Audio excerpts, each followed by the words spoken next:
កាត់ចិត្តពីបងទៅជ្រើសយកគេអ្នកថ្មីជាប់ថ្លៃ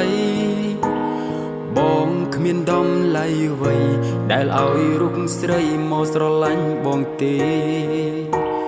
បងក៏បានដឹងច្បាស់ថាបងមិនស័ក្តិសមនឹងមាសមេបើអូននៅបន្តស្នេហ៍គឺមានតែការឈឺចាប់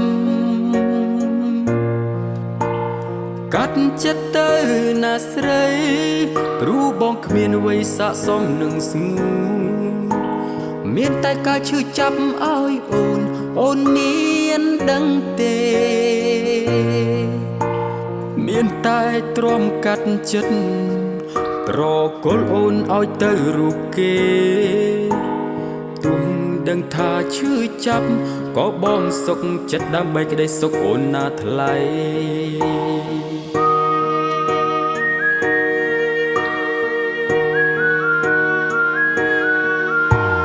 លើស្នេហ៍លើដងវិថីអ្វីក៏មិនអាចថិតថេរជីវិតបងពេលនេះគឺមានតែបញ្ហាមិនចេះចប់ឡើយលើដែលបានដើរហួសហើយមិនអាចនឹងបកក្រោយទេថ្លៃទោះអូននៅជាមួយបងក៏គ្មានន័យអ្វីទេអូព្រោះជីវិតបងពេលនេះបានដើរដល់ចំណុចត្រូវសូមទើបបងទ្រាំលះបង់អូនឲ្យទៅគេទាំងឈឺចាប់ជាតិនេះបងគ្មាននិស្ស័យនឹងបានមើលថែរូបស្រីទៀតទេបងភ្លេចបងចោលមាសមេរស់នៅនឹងគេឲ្យបានក្តីសុខណាអូ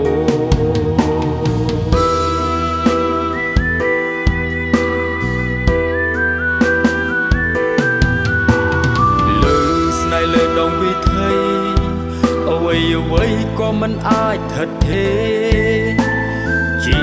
វិតបងពេលនេះគឺមានតែបញ្ហាមិនចេះចប់ឡើយលើដែលបានដើរហួសហើយមិនអាចនឹងបកក្រោយទេថ្លៃទោះអូននៅជាមួយបងក៏គ្មានន័យអ្វីទេអូព្រោះជីវិតបងពេលនេះបានដើរដល់ចំណុចត្រូវសូមទើបបងទ្រាំលះបង់អូនឲ្យទៅគេទាំងឈឺចាប់អូជាតិនេះបងគ្មាននិស្ស័យនឹងបានមើលថែរូបស្រីទៀតទេបងភ្លេចបងចូលមាសមេរស់នៅនឹងគេឲ្យបានក្តីសុខណាអូបងភ្លេចបងចោលមាសមេរស់នៅនឹងគេឲ្យបានក្តីសុខណាអូ